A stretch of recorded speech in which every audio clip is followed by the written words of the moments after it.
নমস্কার বন্ধুরা, ভালো আছেন? আজ আবার আরেকটি নতুন ভিডিওতে সুস্বাগতম।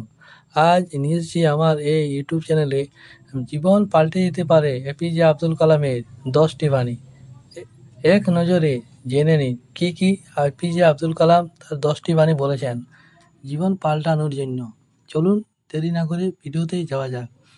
ভারতের প্রয়াত প্রাক্তন রাষ্ট্রপতি এপিজে আব্দুল কালামের এই 10টি বাণী আপনার জীবনে বদলে দিতে পারে।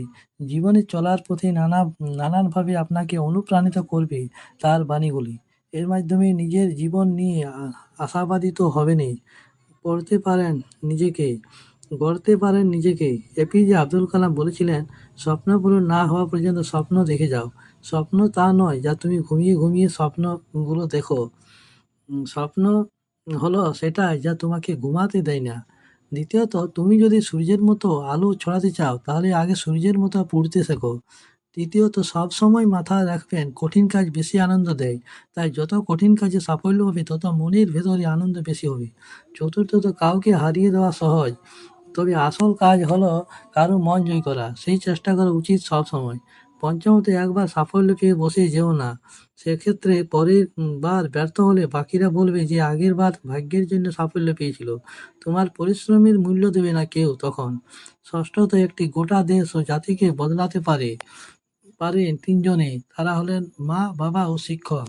সপ্তমত, একটা কথা সবসময় মাথায় রাখবে যে জীবনে সমস্যা থাকবে, আর সমস্যার প্রয়োজনও আছে। সমস্যা আছে বললে সাফল্য পাওয়ার পর এত আনন্দ হয়। অষ্টমত, যে ভালো শিক্ষার্থী সে সবসময় প্রশ্ন করার সুযোগ করে দেওয়া উচিত, তা না হলে কেউ শিখতে পারে না।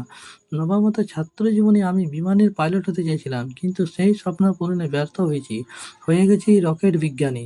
সবচেয়ে মজাদার একটি কথা বলেছিল ভারতের প্রাক্তন রাষ্ট্রপতি এপিজে আব্দুল কালাম। তিনি বলেছিলেন, একটা গোটা জাতির সবচেয়ে ভালো মেধা ক্লাসরুমের শেষ বেঞ্চ থেকে পাওয়া যায়।